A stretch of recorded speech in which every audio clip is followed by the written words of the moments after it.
I want to create an environment and do everything I can to create an environment where people can thrive. In 2005, I had no idea that there was such thing as SHRM. Wow. And I can't even imagine my life without it today.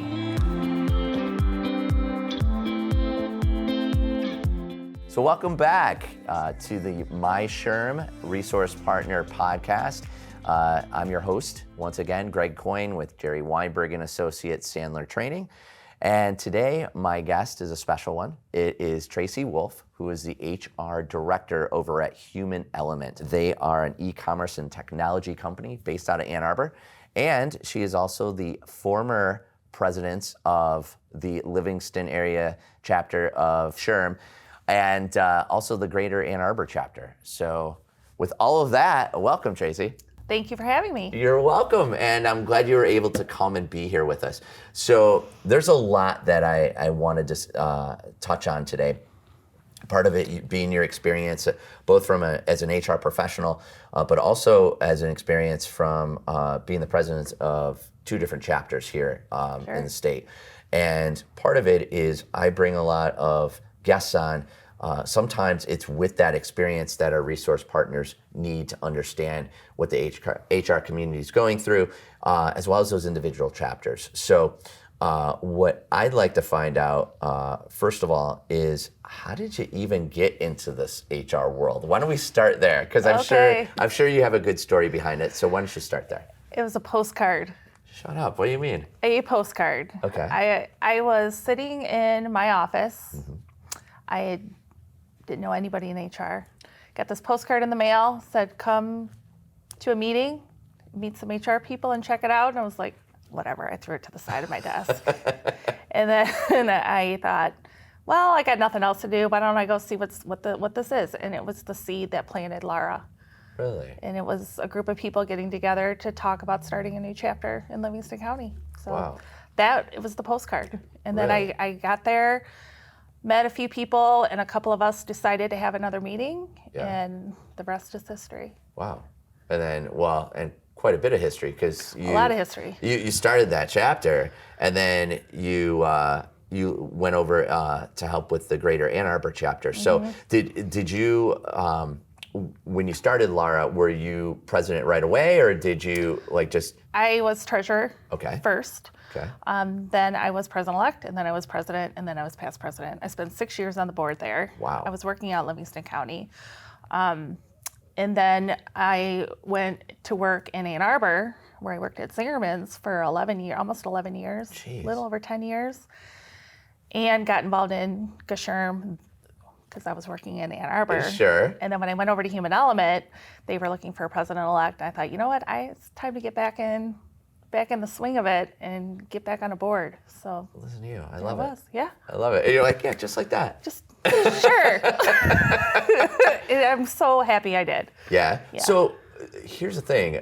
For those that are watching who might be members of SHRM, might even be resource partners, there's a reason that individuals join chapters. Mm-hmm. Can you kind of elaborate a little bit more on that? Because there's always a big push, but I don't think everyone always knows why. Yeah, they don't. A lot of times you think, oh, I got to volunteer, it's work, I'm going to have to go do commitments, I'm busy, got family, got work. Mm-hmm. The benefits so outweigh any work that you might have. I just, the programming, getting my recertification credits is so easy by being a member and going to those meetings. Being on the board, you can get a ton of credits. Wow. So, credits is a huge one. Yes.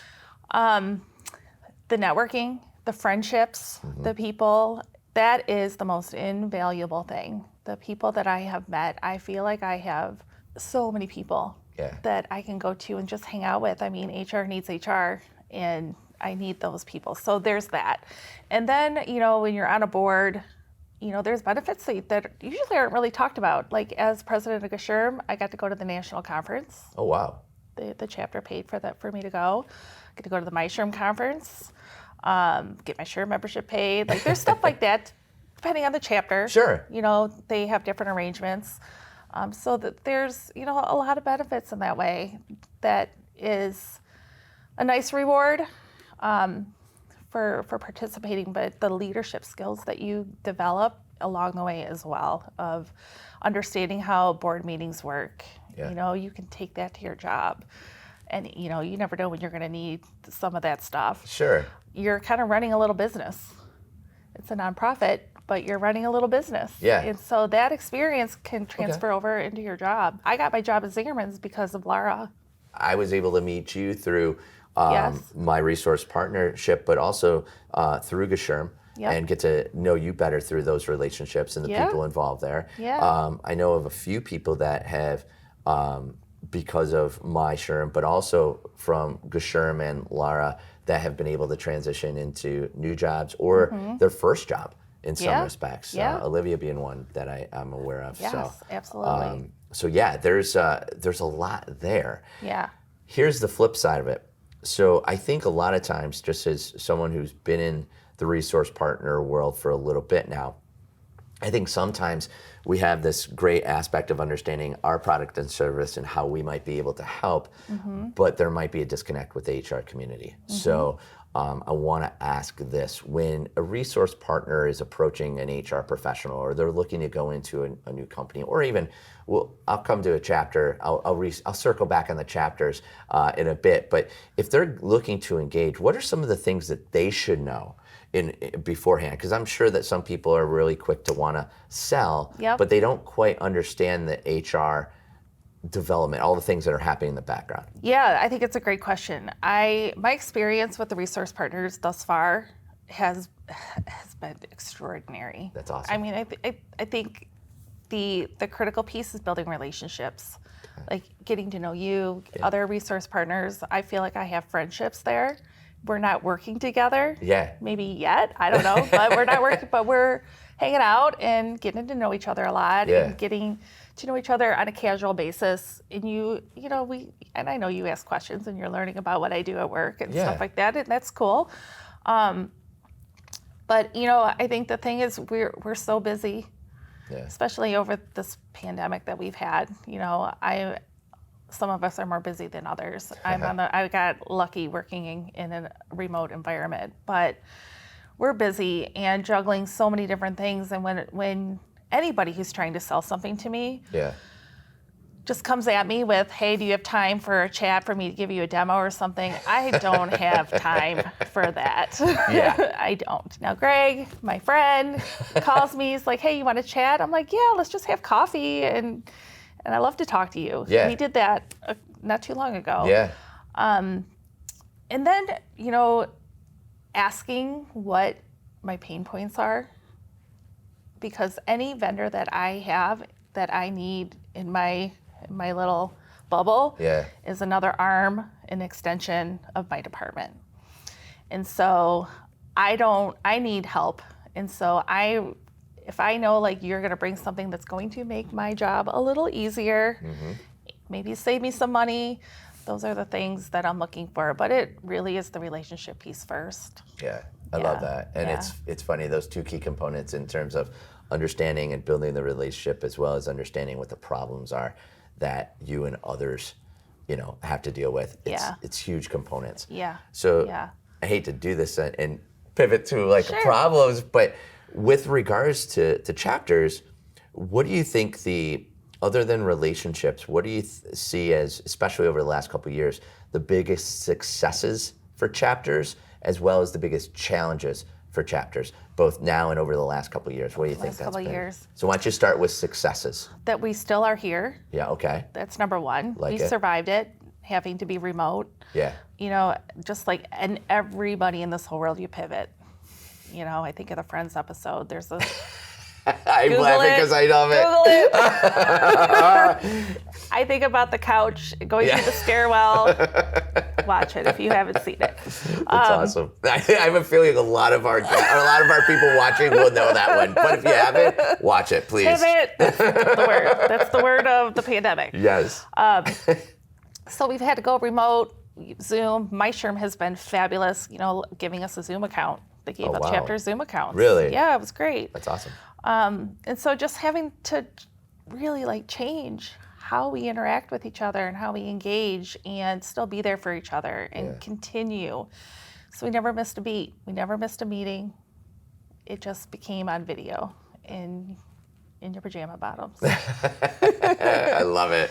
I love it. Yeah. So what about some of the challenges now? Because people are starting to come out, going to networking events more. Some of those relationships that you talked about, they've, I don't want to say been disconnected, but in reality, they haven't been able to nurture them as much as an in-person basis.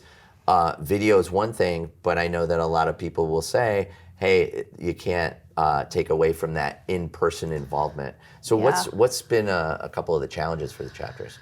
Getting to know our members Yeah. has been number one. Okay. You know, when you're in a meeting and you get to just kind of rub elbows while you're waiting to get your lunch, Yeah. and so sitting at the table eating and just, introducing yourself to the person sitting next to you, you don't have that on a Zoom. This is true. You see a little name maybe in Yeah. a little box, and you see somebody you've never met before, but it's not an easy way to just say like, hey, how are you? I haven't met you yet. Let me shake your hand. Yeah. You can't do that. And so that's a big miss. But as we're, MISHRM's going back to in-person in April. Nice. That's going to be great. Just Yeah, to it see is. faces, probably faces like, oh my God, we haven't seen you in 2.5 years, 3 years. Yeah. Or I did see you on a video, but I didn't really get a chance to talk to you. So you're like getting reacquainted with people that you haven't really got to engage with in a long time. Yeah. And I mean, we've met each other and obviously we've interacted, but it's funny to think about it because there are some clients who over the last couple months we've just met and we brought them aboard during COVID and we hadn't met them in 2 years and we finally got interaction. So I can only imagine as someone who is, involved with the board on a chapter level, meeting people for the first time, it's like, hey, it's great to have you off of a video screen and in 3D. Yeah. So. And if you're like me, as you get older, you start to forget things. And then you're like, I know you. And then you have to do the look down at the name tag thing. I think we all got to be okay with that for a while. Yes, I know. I've been called out a few times, and I like to take pride that I remember faces and people's names. But as you said, when it's video, there's still a little bit of disconnect, and that goes for the name and the face as well. So yeah. I love it. So here's a couple things too. You've had a long career already in a good way in the HR community. So I would ask this, what do you want to be remembered for along, and you still have a long path still to go, but ultimately, if you're remembered for one thing within your HR career, what do you want to be remembered for? Wow.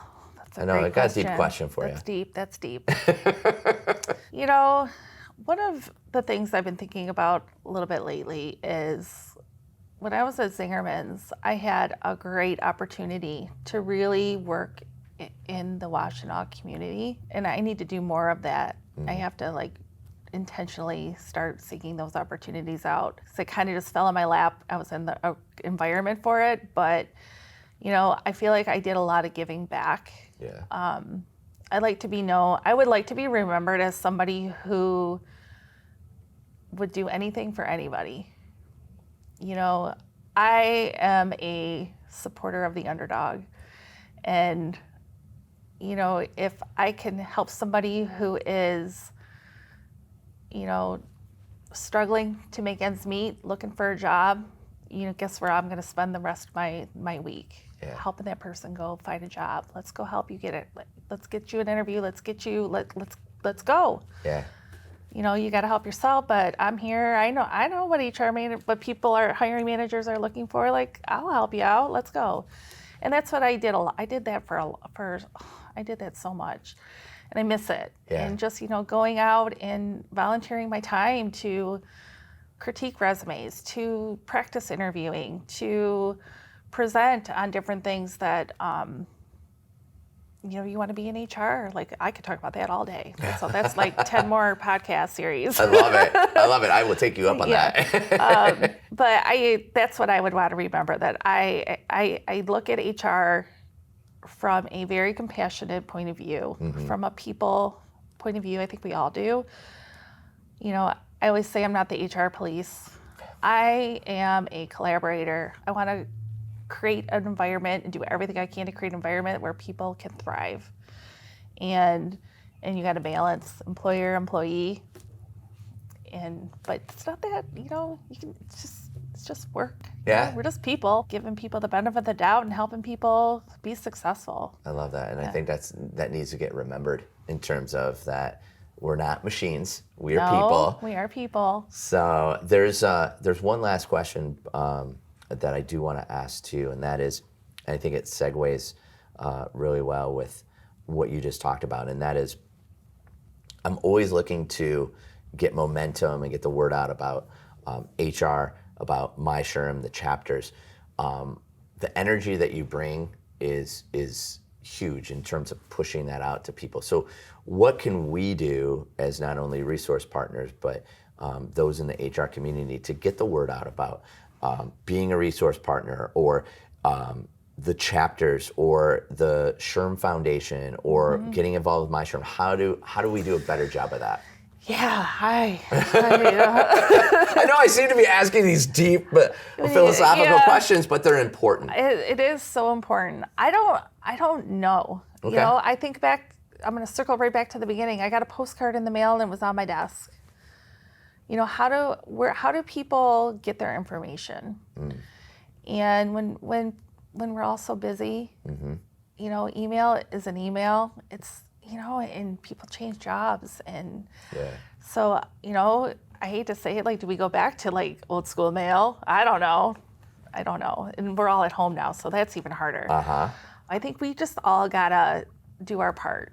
Like, if we know somebody is working in HR and for a department of one somewhere, they might not even know about any of this. Like, I think about me. I didn't know. In 2005, I had no idea that there was such thing as SHRM. Wow. And I can't even imagine my life without it today. That's no cool. way. I don't even know where I would be. So I think we can all reach out to at least one person. I mean, just imagine that. I love that advice.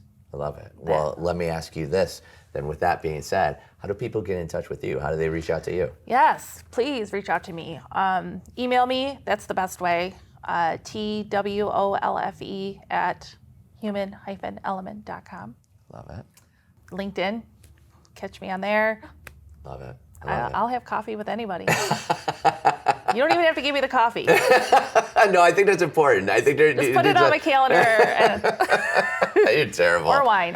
That too. Thank you for coming on. I really appreciate it. It's good to have, as always, like a familiar face, a friend, and be able to talk HR to the masses, so to speak. Thank you. Thank you. Thank you. And again, this is Tracie Wolfe. She is the HR director over at Human Element in Ann Arbor, and the former president of LARA and MISHRM, those chapters in the Livingston County area and the Greater Ann Arbor area. And again, thank you all for being here. I'm your host, Greg Coyne. And until next time, thank you and have a great one. Take care, everybody.